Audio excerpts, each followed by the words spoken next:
1951 की जनगणना जब हुई तो ये 17,44,000 हो गई। पिछले 75 साल में हम दिल्ली वासियों की संख्या करीब 2 करोड़ को पार कर चुकी है। इस ग्रोथ को देखते हुए ये आंकड़े इसलिए रखे क्योंकि ये एक जर्नी को समझने के लिए और उसके आगे एक विजन के लिए बहुत जरूरी है।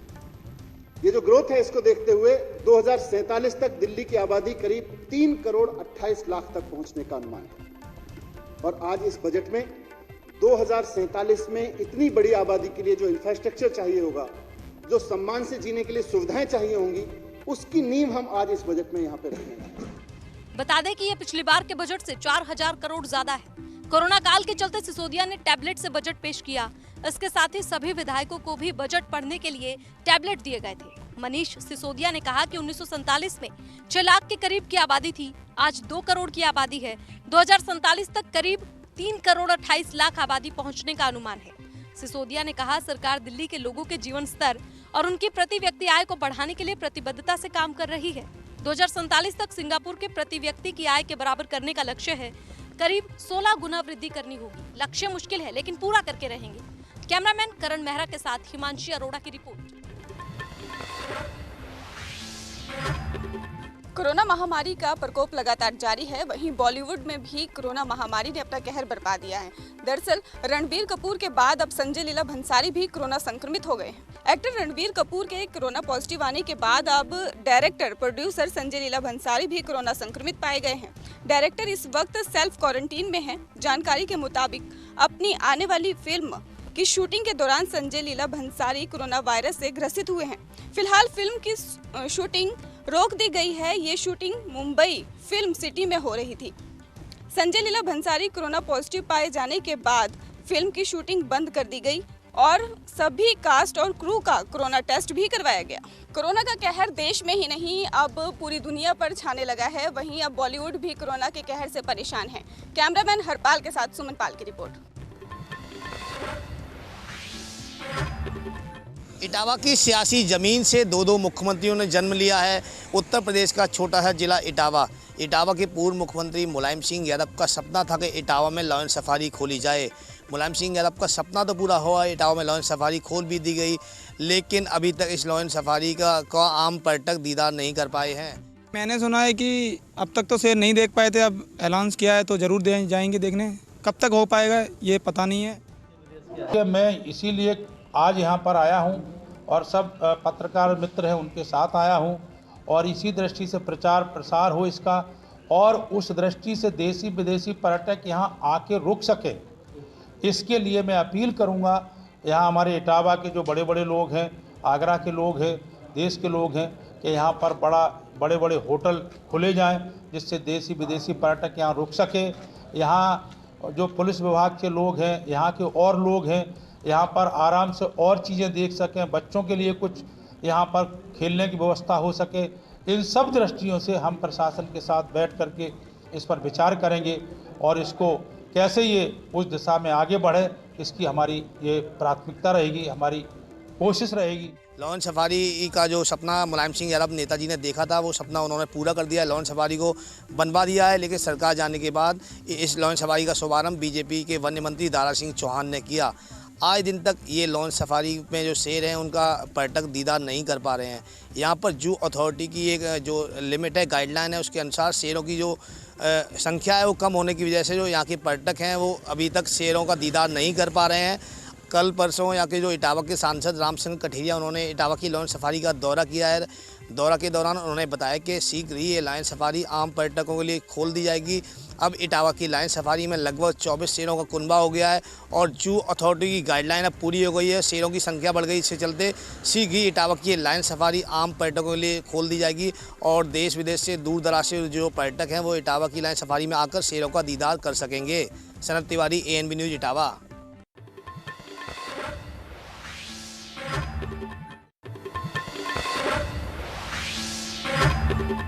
मुंबई सहित पूरे महाराष्ट्र में लगातार पेट्रोल और डीजल के दाम बढ़ते जा रहे हैं। ऐसे में मनसे आज वर्ष का 15वां वर्षमान दिवस मना रहा है। जैसे कि आप तस्वीरें देख पा रहे हैं कि मनसे ने एक तस्वीरें लगाई है जिसमें साफ तौर पर लिखा हुआ 15वां वर्धमान दिवस निमित्त मुंबई के चारकों विधानसभा में एक छोटी सी पहल की गई है मनसे द्वारा, जहां आप देख पा रहे हैं मुंबई का चारकोप विधानसभा का पेट्रोल पंप पर, जहां पर लोगों को 15 रुपए का कूपन दिया जा रहा है। ये कूपन महज इसलिए दिया जा रहा है कि जिस तरह से महाराष्ट्र सरकार सहित केंद्र सरकार ने पेट्रोल और डीजल की कीमतों में लगातार इजाफा किया है, उसको लेकर एक छोटी राहत देने की कोशिश मनसे द्वारा की जा रही है। हमारे साथ चारकोप विधानसभा के अध्यक्ष दिनेश शाल्वी जी हैं, उनसे जानकारी लेंगे कि आखिर ये 15 रुपए के जो कूपन है कितने लोगों को दिया जाएगा और किस तरह से इससे पेट्रोल की कीमतों में इजाफा करवा राहत देकर जो उनको राहत दी जाएगी, बताइए। ऐसा है, ये सरकार ने सत्ते में आने से पहले लोगों को बहुत से झूठे आश्वासन दिए। उसमें से एक ये भी है कि पेट्रोल भाव हम कम करेंगे, लेकिन ऐसा हो रहा नहीं है। दिन ब दिन पेट्रोल डीजल का भाव इतना बढ़ा है कि आप 100 रुपये के ऊपर पेट्रोल हो गया है। ये सरकार को इतना समझ में नहीं आता है कि पेट्रोल डीजल का भाव बढ़ने की वजह से ट्रांसपोर्ट चार्ज बढ़ता है। ट्रांसपोर्ट चार्ज बढ़ाकर जो जीने के लिए जो चीज़ें लेके उस हर चीज़ों के दाम दिन ब दिन बढ़ते जा रहे हैं। इसमें एक राहत मिलने के लिए आज का एक दिन के लिए, आज हमारा पार्टी का 15वां वर्धापन दिन है, इसके लिए हम लोग एक कार्ड ऐसा दे रहे हैं, जो कार्ड अगर ये पेट्रोल पंप में पेट्रोल लेने के लिए जो आते हैं जमा करेंगे तो उनको 15 रुपये की एक राहत मिलेगी। एक दिन का सही, लेकिन एक दिन का आनंद लोगों को मिलने के लिए ये कर रहे हैं। लेकिन सरकार ने सोचना चाहिए, दिन ब दिन जो पेट्रोल डीजल का भाव बढ़ रहा है ये कम होना चाहिए। अगर ये कम नहीं हुआ तो लोगों का जीना मुश्किल हो जाएगा। तो सरकार ने ऐसा अगर कम नहीं हुआ तो हम लोग आंदोलन करने को रुकेंगे नहीं है, हम लोग रास्ते पे उतरेंगे और सरकार को ये भाव कम करने को लगाएंगे। दिनेश जी, लगातार आप देख रहे हैं कि करीब सैकड़ों लोगों को अब तक आपने कार्ड बांट दिया है। 15 रुपए के हिसाब से अगर बात करें तो करीब 1500-15,000 जा सकता है। ये राहत कोर्स, ये जो राहत मदद है, कैसे करेंगे आप? नहीं, हम लोग ने सबको कार्ड दिया है, जितना भी है। हम अभी इसमें 1500 है, 15,000 आए या उससे भी ज़्यादा है। आज एक दिन हमारा 15वां वर्धापन दिन है पार्टी का। हम लोग सब लोग ने मिलकर, आज विद्यार्थी सेना, चित्रपट सेना, हम लोग सब लड़के लोग यहाँ के जो पार्टी के कार्य सब ने अपने तरफ से पैसा खर्चा करेंगे कि आज के एक दिन का तो लोगों को आनंद मिले। जितने भी लोग आएंगे उनको ये कार्ड देंगे तो 15 रुपये का छूट मिलेगा। तो जाहिर तौर पर देख पा रहे हैं कि इस पेट्रोल पंप पे जितने लोग भी आएंगे उनको एक विशेष प्रकार का कार्ड दिया। सर, आपका कार्ड दिखाइए, कैसा लग रहा है आपको? 15 रुपये की छूट, हालांकि सरकार तो नहीं दी लेकिन मनसे वाले देना। हाँ, अच्छी बात है। मैंने अभी बताया है कि अगर सरकार भी इस बारे में सोचे, अगर टैक्सेशन कम हो और पेट्रोल डीजल की कीमतें अगर कम हो तो लोगों के लिए बहुत अच्छी चीज़ है, क्योंकि ऐसे भी महंगाई भी बढ़ रही है, पैंडेमिक की वजह से लोगों को तकलीफें भी बहुत है। जाहिर तौर पर देख पा रहे हैं कि मनसे की इस पहल को काफी सराहा जा रहा है, लेकिन खास बात यह है कि यहाँ पे आने वाले लोगों के लिए जो राहत दी जा रही है वो कब तक दी जाएगी, ये भी एक अहम सवाल है। लेकिन मनसे लगातार ये कह रहा है कि जिस तरह से महाराष्ट्र सरकार, केंद्र सरकार लगातार पेट्रोल और डीजल की कीमतों में इजाफा कर रही है, उसको लेकर अब मनसे भी मन बना चुकी है कि आंदोलन करेगी। कैमरा पर्सन विनय सिंह के साथ सोनी, एनबी न्यूज, मुंबई। की लापरवाही से 3 साल की मासूम बच्ची की जान चली गई थी। बता दें कि एक निजी अस्पताल में बच्ची का इलाज चल रहा था। डॉक्टर ने ऑपरेशन करके बच्ची को ऐसे ही छोड़ दिया था। पैसा न मिलने से बच्ची को हॉस्पिटल से बाहर निकाल दिया था। 3 साल की खुशी की जान चली गई थी। आज भारतीय किसान यूनियन के अध्यक्ष की अगुवाई में किसान यूनियन वालों ने जमकर धरना प्रदर्शन किया। एक ही मांग की कि डॉक्टर को जेल भेजो और खुशी को इंसाफ दो। वहाँ मौके पहुँचे एसडीएम और सीओचैल ने आश्वासन दिया कि जल्द डॉक्टर की गिरफ्तारी होगी और खुशी को इंसाफ मिलेगा। डॉक्टर की गिरफ्तारी के लिए टीम गठित कर दी गई है। यहीं पड़ोस के करेंदा गांव की एक 3 वर्ष की बच्ची थी जिसके पेट में दर्द था। यहाँ एडमिट कराया गया। 25 तारीख को उसका पहला ऑपरेशन किया गया, फिर उसमें इन्फेक्शन हो गया, पास आने लगा। 2 तारीख को उन्होंने कहा कि दोबारा करना पड़ेगा, वो सर्जरी सक्सेस नहीं हुई। दोबारा इन्होंने 2 को किया। 3 तारीख को और पैसे की डिमांड की, जैसा कि परिवार बता रहा है। उसके बाद पैसे ना जमा करा पाने पर इन्होंने कह दिया कि आप कहीं और दिखा लीजिए सरकारी अस्पताल में, वहाँ पैसा कम लगता है। इन लोग लेके गए उसको तो चिल्ड्रन हॉस्पिटल गए। चिल्ड्रन हॉस्पिटल ने भी मना कर दिया, बोला कि ऐसा है कि केस बिगड़ चुका है, बच्ची बचेगी नहीं, आप जहाँ पे दिखा रहे थे वहीं आप लेके जाइए, वहीं एडमिट कराइए। फिर इन लोग भाग के 5 तारीख को यहाँ लेकर के आए, लेकिन यहाँ गेट पे जैसे इन लोग पहुँचे, गेट पे अंदर से ताला लगा दिया गया। कर्मचारियों ने रोक दिया, पुलिस को बुला लिया गया। पुलिस भी प्रयास करती रहेगी। अब कब मिलता है इंसाफ, ये देखने वाली बात होगी। कहीं ना कहीं डॉक्टर की बड़ी लापरवाही थी जिसमें खुशी की जान चली गई। बेटी बचाओ बेटी पढ़ाओ को जहां एक नारा दिया जाता है, वहीं बेटियों को शर्मसार करने की ये घटना सामने आई है। Aiman Ahmad, ANB news, Kaushambi.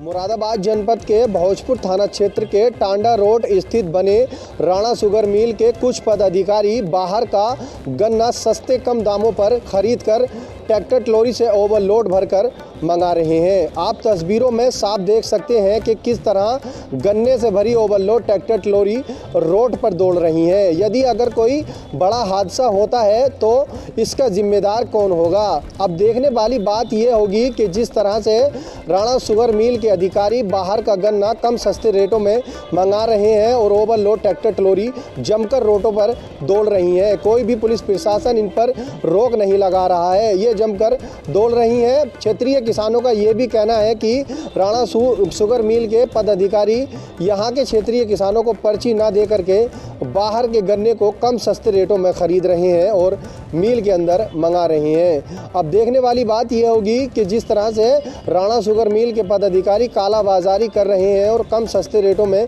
बाहर का गन्ना मिल में डलवा रहे हैं, क्या इस पर कोई रोक लगेगी या यूं ही ये कालाबाजारी चलती रहेगी? ANB news, Wajid Ali, Moradabad.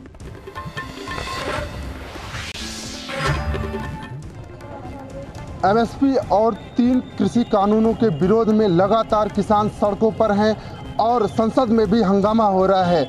आज इसी क्रम में अमेठी जनपद के तहसील में किसान यूनियन के नेतृत्व में सैकड़ों किसानों ने धरना प्रदर्शन करते हुए अमेठी SDM को प्रधानमंत्री को संबोधित एक ज्ञापन सौंपा। और इस वक्त हमारे साथ किसान यूनियन की जिला अध्यक्ष मौजूद हैं। हम उनसे बात करते हैं आखिर किस प्रकार की मांगे हैं जिनको लेकर उन्होंने ज्ञापन सौंपा है। जी अध्यक्ष जी, आपका स्वागत है ANB न्यूज़ में। किस प्रकार की आज की मांगे थी जिनको लेकर आपने आज ज्ञापन सौंपा है? सबसे पहले तो आप मीडिया बंधुओं को मैं धन्यवाद देना चाहता हूं, क्योंकि समय समय से आप लोगों के माध्यम से हम गरीब किसानों की आवाज़ें प्रशासन तक पहुंचाई जाती रही हैं। आज हमारा यह आंदोलन, चूँकि पिछले 105 दिन से आप मीडिया बंधु जानते हैं, सारी जनता जान रही है कि दिल्ली में हम लोग आंदोलनरत हैं। हमारा राष्ट्रीय नेतृत्व राकेश टिकैत जी संघर्ष कर रहे हैं, लेकिन भारत सरकार हम किसानों को किसान मानना ही नहीं चाहती और जिसका परिणाम ये है कि आज डीजल, पेट्रोल, रसोई गैस जो बुनियादी ज़रूरतें हैं हम किसानों की, उसकी दाम कीमतें उसकी आसमान छूते चली जा रही हैं। कोरोना काल में, लॉकडाउन में हम किसानों की कमर पहले से ही तोड़ रखी हैं। ऐसे में तमाम स्थानीय समस्याएं, आर्थिक समस्याओं से हम किसानों को जूझना पड़ रहा है, जिसका परिणाम है कि आज सैकड़ों किसान अमेठी तहसील में अपनी बातों को रखने के लिए प्रस्तुत हुए। तो क्या क्या मांगे थी आपकी? हमारी सबसे पहली मांग तो है कि भारत सरकार के द्वारा जो 3 कृषि काले कानून लाए गए हैं इनको वापस लिए जाए, MSP को कानून बनाया जाए, साथ ही बिजली में जो दरें बढ़ाई जा रही हैं उनको वापस ली जाए, डीजल, पेट्रोल और रसोई गैस की जो कीमतों में लगातार इजाफा किया जा रहा है इस पर लगाम लगाया जाए।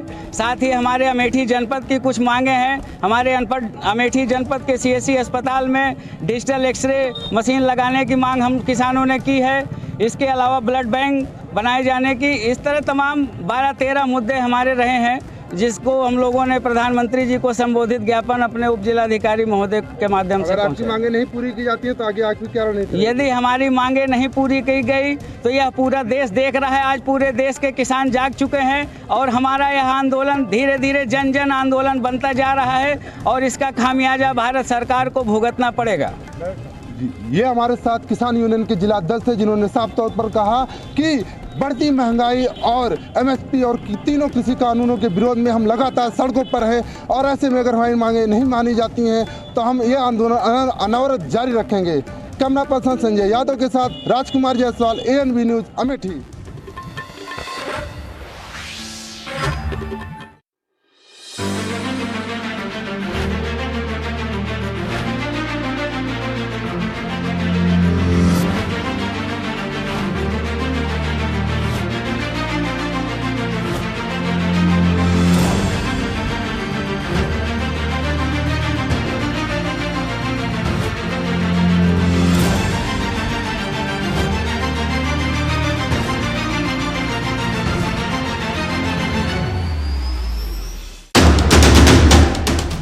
राष्ट्र धर्म, रात 8 बजे सिर्फ ANB न्यूज़ पर। क्या आप दुबले पतले कमजोर हैं? आपकी सेहत नहीं बनती, भूख कम लगती है, वजन नहीं बढ़ता? दरअसल मेन बात खाना पीना खाना नहीं है, मेन बात है खाया पिया लगना। और अगर खाया पिया लगेगा ही नहीं तो सेहत बनेगी कैसे। इसलिए हमारी संस्था सन्यासी आयुर्वेदा ने एक ऐसी दवा बनाई है जो कि आपके पाचन तंत्र को, आपके लीवर सिस्टम को ठीक करने का काम करती है, ताकि आप जो भी खाएं उसका पूरे का पूरा निचोड़ आपके शरीर को लगे, आपकी भूख बढ़े, खाया पिया सही से लगे, नया खून बने, हड्डियों में जान आए, वजन बढ़े, ताकत बढ़े, चेहरे पर नूर आए और आप मोटे तगड़े खूबसूरत पर्सनैलिटी के मालिक बन जाएं। यह दवा पूरी तरह से आयुर्वेदिक होती है। इसका शरीर पर कोई भी साइड इफेक्ट, कोई भी नुकसान या दुष्प्रभाव नहीं होता। लड़के लड़कियां दोनों इसका इस्तेमाल कर सकते हैं और पहले 15 दिन के अंदर ही आपको इसका असर महसूस हो जाएगा। सिर्फ 650 रुपए की पूरे 1 महीने की दवा होती है और आप इसे घर बैठे 01145454545 पर फोन करके दवा मंगवा सकते हैं।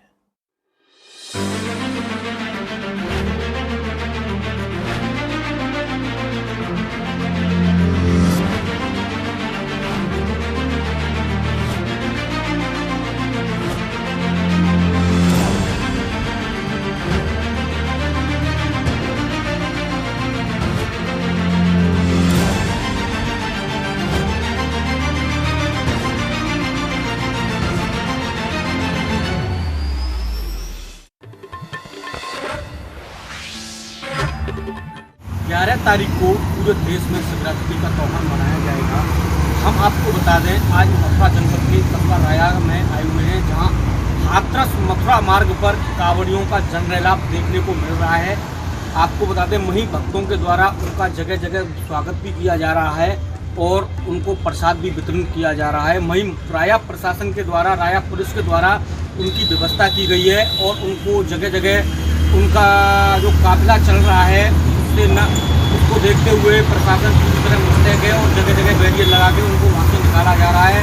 कांवड़ियों में, महिलाओं में भी बहुत जोश देखने को मिल रहा है। जिस समय महिला भी कांवड़ लेने के लिए निकली हैं, जो गंगा मैया से कांवड़ उठा के अपने क्षेत्र के लिए प्रस्थान करती हैं, उसको देखते हुए वो भारी संख्या में कांवड़िया यहाँ से निकल रहे हैं और मथुरा प्रशासन के द्वारा पूरी व्यवस्था भी की गई है। मथुरा से रिंकू शर्मा, ANB। मिर्जापुर जनपद के गाजीपुर बसाड़ी के पूरब में बाबा मंगलेश्वर नाथ का मंदिर का निर्माण हुआ। मंदिर की विशेषता आपको बता दें कि पत्थर की खुदाई के दौरान यहाँ पर एक शिवलिंग मिला था। तभी से लोग भगवान भोलेनाथ का आस्था का केंद्र मानकर यहाँ पर पूजा अर्चना करते आ रहे हैं श्रद्धालु। हमारे साथ यहाँ पर कार्यकर्ता है जो भगवान भोलेनाथ के मंदिर में रंगाई पुताई के दौरान से लेकर यहाँ पर निर्माण तक के कार्य में जुटे हुए हैं। शौकत अली, क्या नाम है आपका? जी, मेरा नाम शौकत अली है। कब से मंदिर की विशेषता में आप जानते हैं कि बाबा भोलेनाथ? लगभग मैं भोलेनाथ को 15 वर्ष से यहाँ रहता हूँ। इसी बगल में मैं काम भी करवाता हूँ, इसीलिए मैं यहाँ लगभग दिन भर का पूर्ण समय देता हूँ।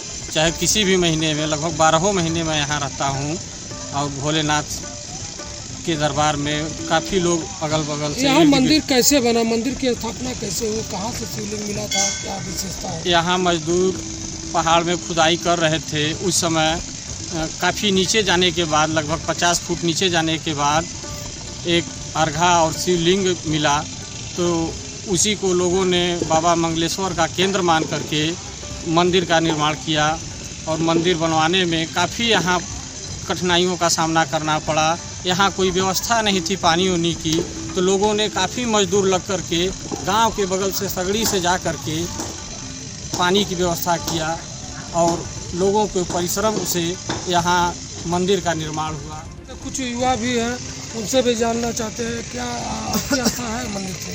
जी, मेरी आस्था परम्परा है। मैं भोलेनाथ का महान भक्त हूँ जी। मैं आज से जो भी भोलेनाथ से सच्चे दिल से मांगा हूँ, मेरी मनोकामना पूरी हुई है। इनका साफ तौर पे कहना है कि जो भी हम लोग भगवान भोलेनाथ से मांगते हैं कामना, भगवान भोलेनाथ हमारी कामना को पूरा करते हैं। मिर्जापुर से ANB न्यूज़ संवाददाता राम कुमार सिंह। आरक्षण सूची बनते ही गांव में चुनावी सरगर्मी तेजी से शुरू हो गई है।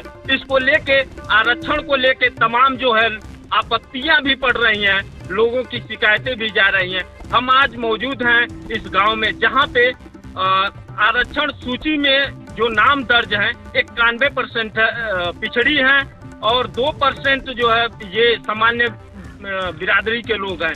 लेकिन यहाँ लोगों की शिकायत है कि आंकड़ों में हेरा फेरी करके सामान्य की जो संख्या है बढ़वा दिया गया है और जो पिछड़ी की संख्या है वह कम करवा के और आरक्षण सूची का नाम करवा के लगातार लाभ लिया जा रहा है। यहाँ के लोगों द्वारा डीपीआरओ से लेकर जिलाधिकारी तक शिकायत की गई है, लेकिन आज तक इस शिकायत पे कोई कार्रवाई नहीं की गई है। अब आगे देखना है कि ये जो सूची बन रही है, शिकायतें हैं, इसमें क्या कार्रवाई कर जो है अधिकारी से लेकर कर्मचारी ले क्या कार्रवाई करते हैं।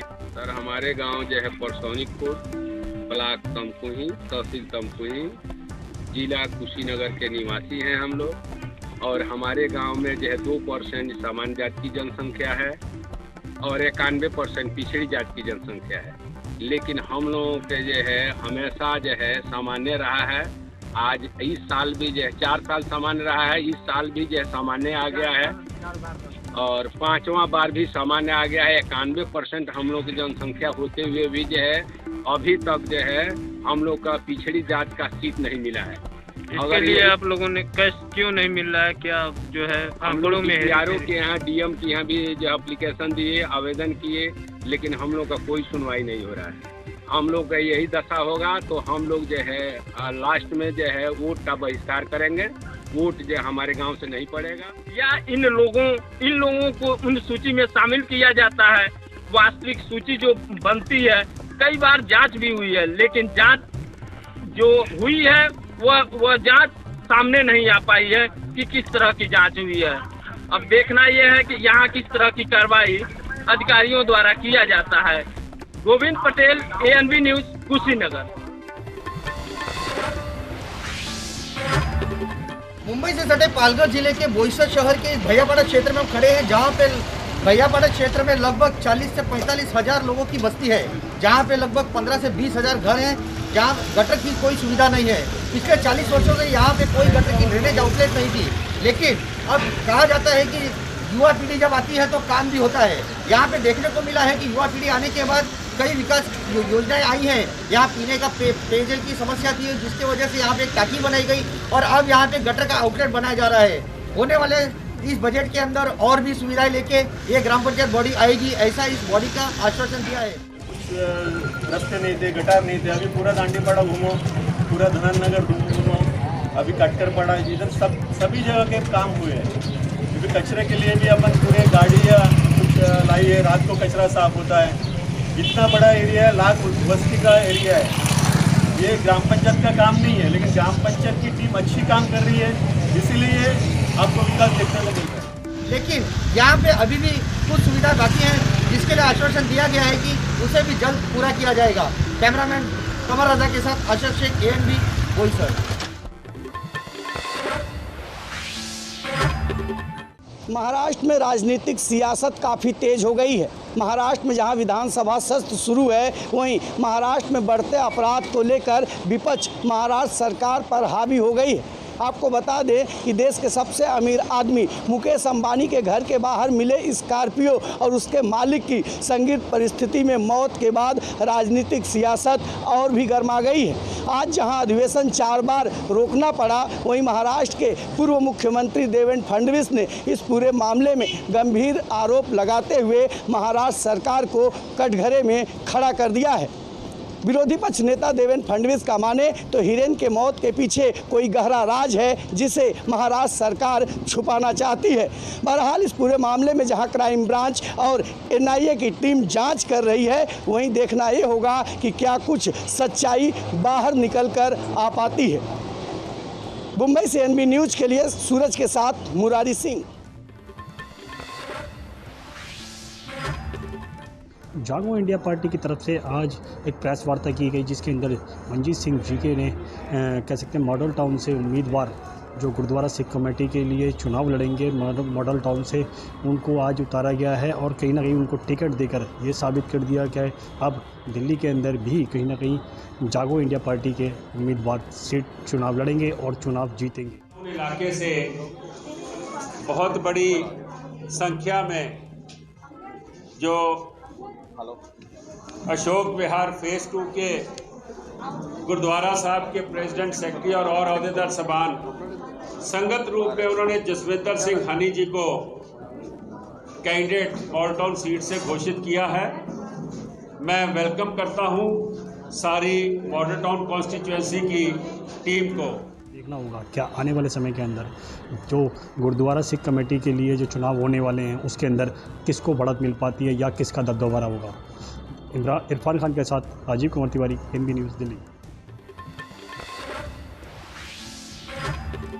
न्याय के लिए आज भी कई सारे ऐसे पीड़ित परिवार हैं जो कि दर दर की ठोकर खाने पे मजबूर हैं। उनकी मदद ना शासन कर रहा है और ना ही प्रशासन कर रहा है। आज ऐसा ही एक ताज़ा मामला एसपी कार्यालय रीवा में सामने आया है, जहां पर रीवा जिले के चोरहटा थाना अंतर्गत आने वाली नौबस्ता चौकी के लोधी गांव में विगत दिनों 2 फरवरी को एक हत्या हो गई थी। सर शिकायत करने आए, हमारे भाई का मर्डर हो गया है 3 फरवरी को। उसमें हम लोग रिपोर्ट करवाए, हर जगह आवेदन पत्र दिए, उसके उपरांत मतलब कोई कार्रवाई नहीं हो रही। तो बोल रहे हैं पीएम रिपोर्ट आ जाए फिर उसके बाद करते हैं। अभी बोले कि 15 दिन में आएगा, 15 दिन हो गए, 1 महीने 20 दिन 15 दिन हो गए, इतने मतलब कोई सुनवाई नहीं हो रही है। और लोगों को द्वारा पता चल रहा है कि हाँ हम लोगों को धमकी दे रहे हैं कि वो होली में पी खा के मारेंगे। एक हमारा भाई ट्रक ड्राइवर है, वो ड्राइवरी करता है, बोलता है उसका मादरचोद वो ज़्यादा बोलता है, वो ज़्यादा पढ़ा लिखा, उसको मारेंगे, कहीं भी पाएंगे। सूरज दाहिया को, राकेश दाहिया को कौन धमकी दे रहे हैं ये लोग। जिससे बोल रहे हैं वो इनडायरेक्टली हमसे नहीं बोल रहे हैं, दूसरे से बोलते हैं तो दूसरे भी अपने को बता रहे हैं, किसी न किसी के माध्यम से हमको जानकारी मिल रही है। धमकी कौन दिलवा रहा है आपको? धमकी दे रहे हैं विवेक।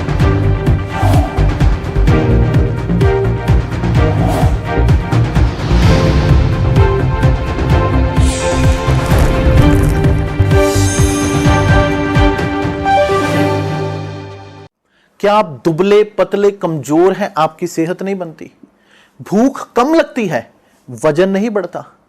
दरअसल मेन बात खाना पीना खाना नहीं है, मेन बात है खाया पिया लगना।